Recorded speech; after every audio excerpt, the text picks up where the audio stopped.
It's good to hear, actually, from all of you, particularly the information that some of you have been successful. Um, Jane Page says, as the treasurer of the United Church of Ware, you applied for the PPP on Monday and were approved today from the local bank. Had to submit a lot of paperwork, but it was quick, and that really is a very quick turnaround. So it's good to hear of the process working for some, and it's good to get some on the ground reports from our congregations about this. One of the questions that also has been submitted is, have you attempted to forecast cash flow and the risk of running out of cash? So the question, are we experiencing cash flow issues? And if so, how are you attending to those? Any ideas, Charlie, David, Lee, about cash flow questions? Well, I know I'm interested. If anybody wants to type into the chat box if they've done any cash flow forecasting and how concerned they are, we just like to get a sense of what people's experience is. I do think that in the absence of in-person worship, that many churches may be receiving less offerings. But this is why Lee in particular emphasized the other resources that are available, encourage people to mail in their pledge, encourage people to give online through online banking arrangements, sign up with one of the vendors that allows you to accept online contributions. If your church is doing virtual worship, don't skip over the call for offering, remembering that generosity is an act of discipleship. And as a reflection of our faith, it also builds our faith. We don't want to take away that opportunity for generosity and support. So, send out reminders in a variety of ways. I hope that once people realize they can't drop their weekly envelope in the plate, that they'll realize they have to find another way to get their gift to the church. Right. A couple of other things that are related to that. Again, also emphasize what both Charlie and Lee have said actually Lee started with, is the importance of online giving and looking at that document that Andrew prepared, because it compares a whole bunch of different online platforms. My previous church, we used Tithely, and it was a wonderful vehicle for getting online stuff. But two other things that I'd like to raise up is, one is to make it easier for some of our people to give.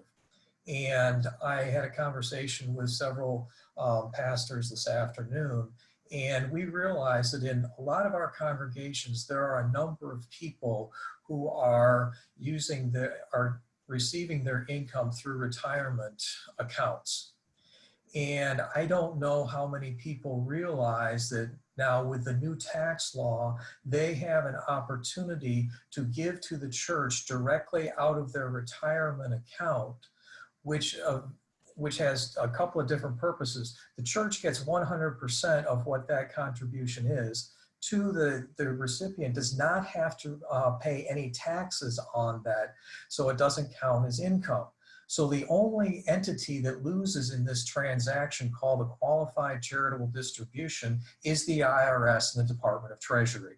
And I don't think any of us are going to weep a tear if the IRS doesn't get a few tax dollars. So you can have money sent directly from your retirement account to your church. You avoid having to declare it as income and go through the hassle of sending it to the church. They get actually more money because of it. And there's a letter that Tiffany posted just before we started today that talks about qualified charitable distributions. Then the other thing that Lee brought up also is everybody is receiving now those stimulus checks. And there's a letter that I've written that is on the website as well, which pastors can use where I ask pastors to talk to their parishioners about what to do with that stimulus check, and it comes with a sample letter that they can write. Because as we know, not everybody is going to need that stimulus check for their own needs. Many will, and that's perfectly okay, but some won't. And then it spurs us to think about, what would Jesus have me do with this stimulus check? So that also is on the website. So that's another thing that would go into the future revenues and the forecasting for revenues into the future. We're starting to get some responses to the cash flow question. Some churches report that their giving is down about half from weekly offerings, which is obviously a significant issue. We're seeing churches that have gone online to online giving that hadn't previously gone to that have actually seen a little bit of an uptick in giving, so that we can't stress enough that in this time, online giving is really critical. Most of our folks, many of our folks, I should say, already do their banking online, already pay their bills online. So having the church not be part of that doesn't really make sense when you think about it. Can I just add that now is actually a great time to bring in new donors? I've talked with some people who said that during Easter, their kids who live on the West Coast watched Easter service with them at a church that wasn't their child's church, and their child made a donation online. So there are more people watching services that may not necessarily be in the pews. So get those people to give. So Sean Fisher, to follow up with that, Lee asks that he's saying they do have online giving now. Do you have any suggestions for introducing it in the best way to the congregation? I would say get it out there with a visual, make it simple and easy for people to see how you do it. It doesn't take too long to sign up. And, you know, it's difficult to talk about money sometimes, but it's normal, you know, to be sitting in the pews and putting money in the plate, and people still want that routine. So you're doing folks a favor by giving them that opportunity. There was a question about, if you can't hold fundraisers, what are you going to do? No easy response to that. You may be able to reschedule. If you have a list of donors, or you know where the money comes from, I support a number of organizations that have written to me and said, our spring fundraiser is canceled. Please consider making a gift anyway. We know that you might have participated in this. If it's a fundraiser where you're it's a sales event where you've got a festival and you've got a lot of foot traffic and people paying in cash, you can't reach those people. So hopefully you'll have an opportunity to reschedule. I think that you point out to your other donors the challenge that you're in. Again, I believe that many of our congregations have financial angels, people that have the capability of making a major gift if they're inspired to do so. And now is the time to reach out to them and say, we really need your support to tide us through this difficult time. That may be where you turn instead of a fundraiser, is looking for those donors. You may be able to reach outside of your congregation for support as well if you are a community resource. So that's an important point about online giving and donations. How do you work that into the worship service? Some churches simply put the link literally right across the bottom of the page. They scroll it through. It's on the website. You can send an email out with the hyperlink. That's a one-click to go to the donation page of the church. And I would message that in whatever communications that you have in your congregation. I would message, particularly if you're just introducing online giving for the first time, I would find multiple methods of a communication to talk about how to do that. But there, just as you use a call to worship when you're in your sanctuary building, a call to offering that's been recommended should be part of online worship, and how to give and how to to include that as a link, you can do that in your recorded services or even in your live services to put the link in so people can just click on it and automatically go to a donation page. I think that's a really good way to do that. One of the questions we had for all of you who are watching this is about furloughing or terminating or reducing staff. We're curious to know kind of where we're probably all over the map because we have 609 congregations, but we're curious to know, have any of you begun to think about the questions of either staff reductions or furloughing, kind of an on the ground sense of what you're doing with your staff around this pandemic? And so if you would use the chat box to sort of tell us about that, we'd be interested to know about sort of your needs around staffing and what you're doing around staffing.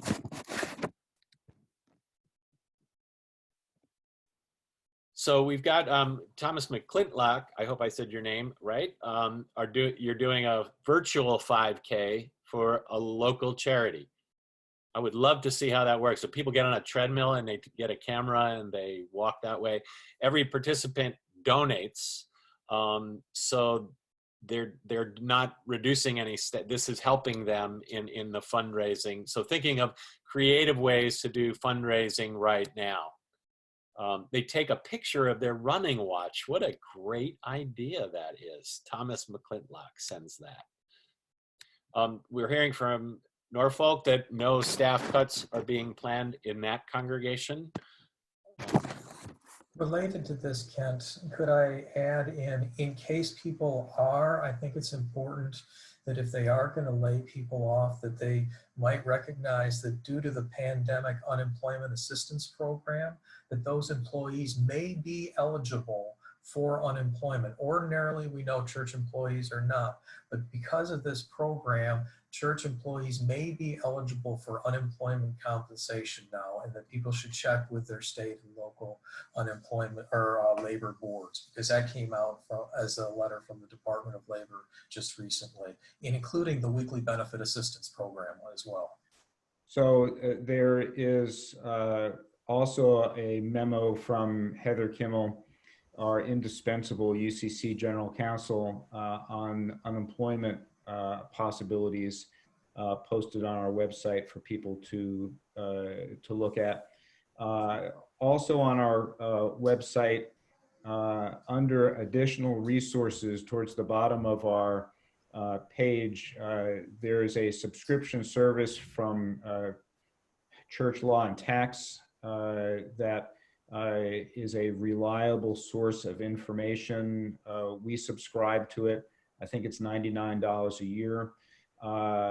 In Massachusetts, Karen MacArthur, who's an ordained UCC minister, has a financial consulting practice for, I think, a fee of $25. You access her resources. Karen provided us with a spreadsheet that's on our website for applying for the PPP loan. That is also being enhanced to include a section on preparing your documentation for loan forgiveness. So if you are getting a loan, you're going to want to look at that, because there are very specific requirements, including timetables, maintaining staff, maintaining your payroll levels that need to be met to qualify for forgiveness. So be sure to pay attention to that. And that's another resource on our website. So we're hearing now, excuse me, we're hearing now from churches, many of whom are saying they're trying their best to not lay off any staff. And in one case, the church added a position to help with video. So that very technical ministry of putting online worship services and meetings and such, churches use that creative outlet to hire somebody to help them with that. So we're seeing lots in the scroll about trying to maintain staff. A really important point that I think is made is sort of the long-term question, however, that many, certainly in the conference level, we're talking about this, is what will 2021 look like?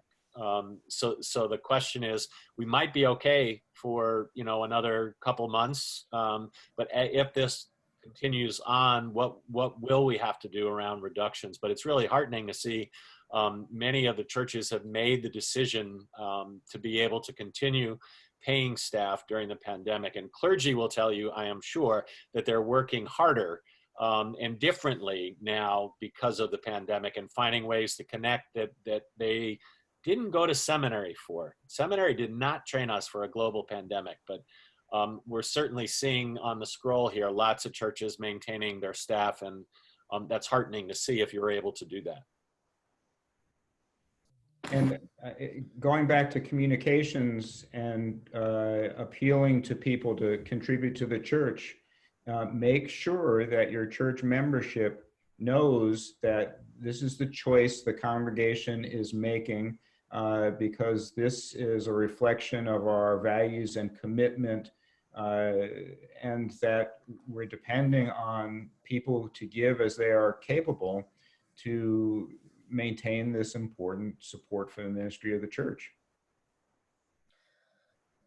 And I would also suggest, with what you were just raising up, Kent, in that we don't know how long this is going to go on, that we might use this as an opportunity to expand the reach of our ministry.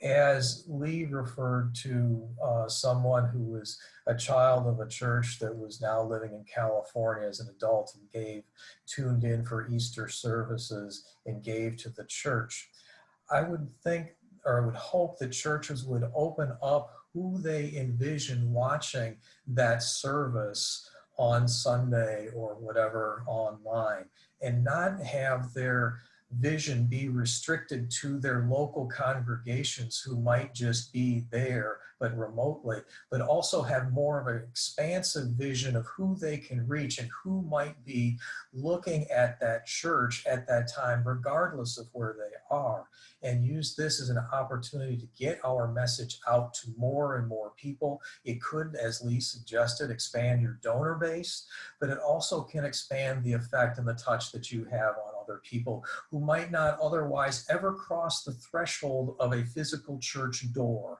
but who will come online and check you out and hear your message. So I would encourage people to look at this as not just a temporary situation where we have to be online for a while, but then to look at that as a new component to the ministry that they have and the broader reach that they can have with their message and bringing the love and justice of Jesus online to more and more people.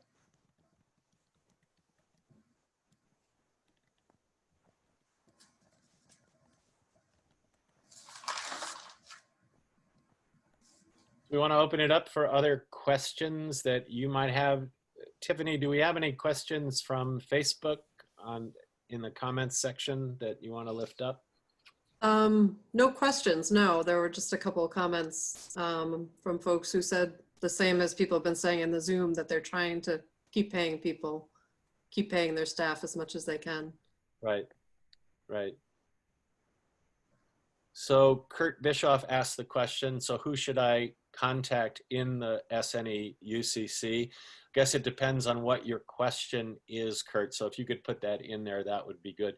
Just one comment about gender roles here in our panelists. Mary is here as a chaplain and is providing a listening role, and Tiffany is running the meeting and looking at questions and trying to answer emails at the same time.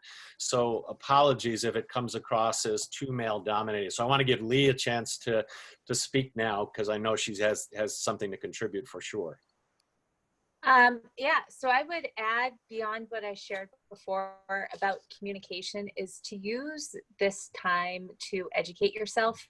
I was speaking before about how I'm really appreciating the time to speak to my donors one-on-one, and, you know, make a phone call, write handwritten letters. But it's also been a time where I've been able to dig into some new resources as a fundraiser. There's also always new methods and new things coming out, and I don't often have the time to read all of that. So I've been using this time for education, for new developments in the fields, and just remind myself of the basics.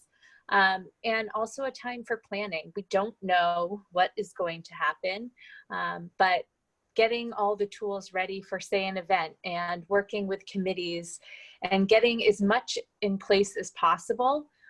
So when the time does come that we can do some fundraisers, we are ready to go. I'm also using this time for writing. There is a Lilly grant that has a deadline of June 1st that I will be writing and will be applying for. So this is a great time when you're stuck inside to be doing some research and writing. So if any of you need help finding a grant that may work for your church, please reach out to me and I can share some resources, because I think now more than ever is a great time to sit down and get that grant written. Let's continue on, particularly around online giving. Actually, this is from a church that is not currently using online giving, and wonders, are there multiple ways to receive offerings or support? Are there Venmo and PayPal has been talked about? You know, what would you say about multiple ways of giving? So I think the first thing that you need to look at is the size of your church. Some of these options are much better suited for a large church because you're paying a one-off fee, whereas some of them would be better for a small church where you're just paying per transaction. So I would point you back to that resource that we shared, Extravagant Generosity During a Pandemic, which will give you that chart. You can look at it and say, okay, we want the one with the lowest fee per transaction, or we want the one that's just a flat rate. I would say that's your best bet. And those ones are trusted and often used by many other churches, so you can feel safe in using them. And even talk to a pastor of a church that has used that in their church to get some tips.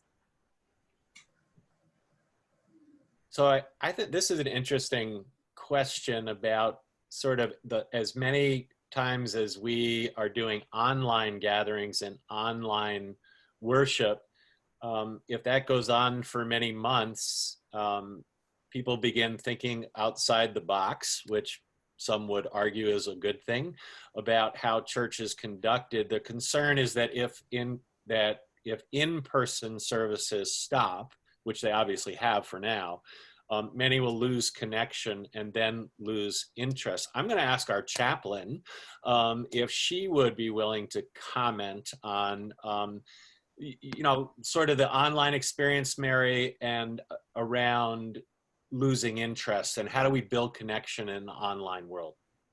Because I know you've got some expertise there. Well, thank you, Kent. Those of you who follow me on Facebook know that I attended 7 different churches on Monday, Thursday. I think my Easter update did not go out, but I attended 4 different churches on Easter Sunday, all over the country, literally Florida, Long Beach, California, Connecticut, Midwest. And I think that one of the things that's been highlighted in this time is there is a different quality of engagement. When we talk about how we reach out to new members or how we retain new folks who are checking us out for the first time online, the quality of engagement is different. It's distinct online. There's a different way to connect. People don't necessarily want to watch a worship service happening in front of them as if it is on a stage, or as if you were doing the exact same thing you would be doing in a Sunday worship. There is a different meaning to engaging online and to insisting on connection. There is virtual connection when we are also claiming that we are the body of Christ. What does it mean to be an embodied people in a virtual platform? There are opportunities that are presented there. We can be connected to our children and our grandchildren across the country in different ways. We are seeing extended families come together to their home church, whatever that means, even though they don't all live in the same place. The quality of engagement, the quality of rooting this time in meaningful opportunity to explore new life together and explore those connections together. It offers a great deal of opportunity for new meaning making, for new connections to develop, for new donors to find a place for their gifts to match your ministry. And right now we're still learning what that looks like, and experimenting and having fun and trying new things. And it's okay if you try something that doesn't work out. It's good to take a risk. It's faithful to take a risk in this moment. And if it doesn't work, it doesn't work.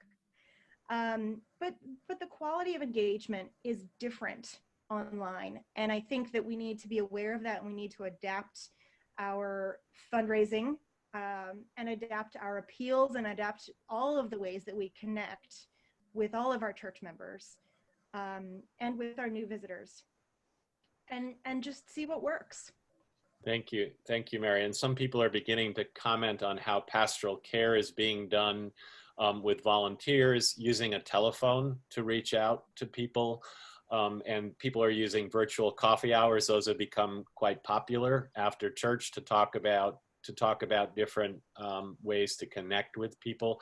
There's a technical question about quarterlies that I wanted to get in there. Who should I contact with tax-related questions concerning completing quarterly taxes? There are some changes under the CARE Act. Any thoughts about who George Gray should be contacting around tax-related questions? An accountant? A tax accountant? Yes. We really don't have anybody on staff qualified to give specific tax advice. And we try to be careful about recognizing the boundaries of our expertise. I mean, there are some simple questions that we can answer, but with regard to the interpretation of all these new rules, we have to steer you towards online resources. We've already mentioned Clergy, Tax, and Law as being a reliable source of information. And you'll need to see if you can find an accountant or attorney that will be able to be qualified to give you advice.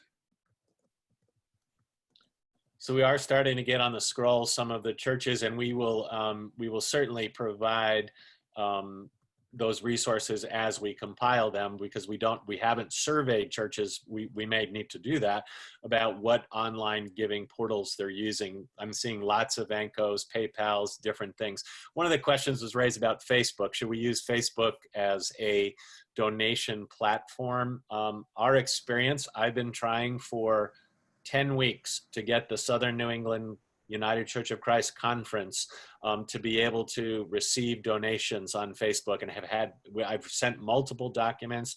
So it's not the most nonprofit friendly world, at least my personal experience with that has been, and I've heard that from others. So I wouldn't recommend going in that direction unless you already have that portal available to you. We've only got 2 minutes left, so I want to give our panelists a chance to sort of say a couple of closing remarks. We really appreciate your participation tonight. There's been lots of interest in this conversation, so I trust we probably will do this again, colleagues, so we can have this conversation maybe in a week or so. Not committing to that, but we will certainly want to have another conversation just because of the interest. So let's do some wrap-up closing remarks, and then Mary's going to close us out with prayer. So thank you all for joining us today. Charlie, you want to go, then David, then Lee, and then Mary? There really are excellent resources on our website. We've tried hard to vet them and to keep it well organized. It's updated daily. We've gone through several reorganizations. Instead of Googling something to start out, think about starting at our website and ucc.org as a source of information. David? Oops, I lost everybody. Hold on. There we go. Okay. Yeah, I would affirm what Charlie said, is that the website is a very good resource and good place to start. Thank you very much, Tiffany. Appreciate all of your work there. Kudos to you.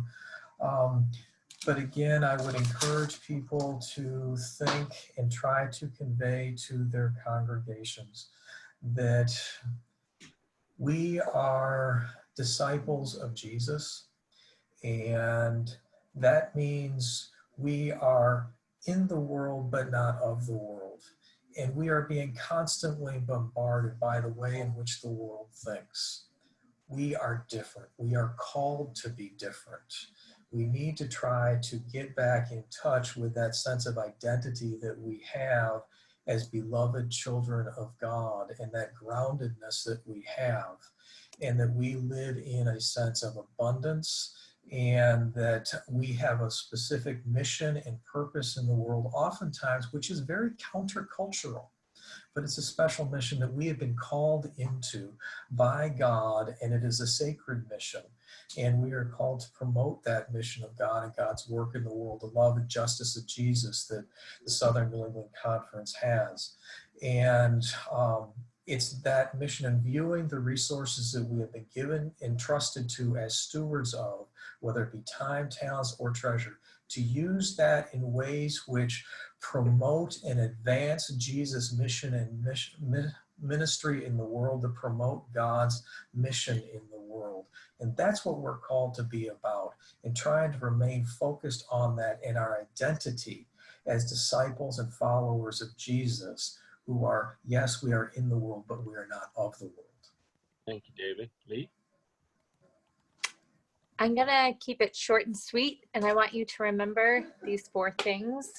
Check in, communicate, be creative, and continue your fundraising.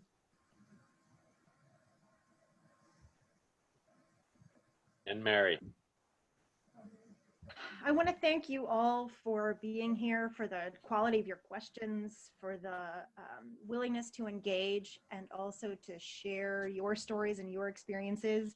We are all learning alongside one another right now, and the more that we can share and be creative together and play together, the more we can learn, and the more we can make God's love and justice real. So thank you all for being here and participating in that, and being a part of this new thing that God is doing.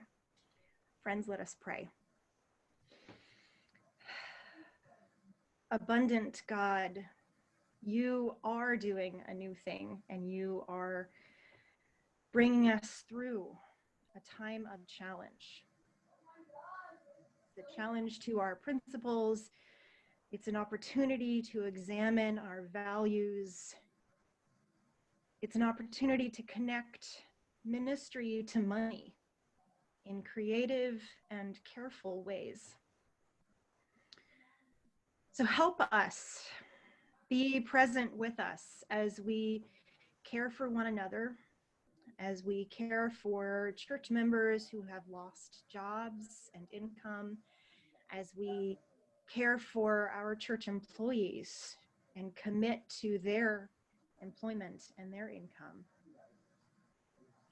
Be with us as we try new ways to connect with each other and to be generous with each other.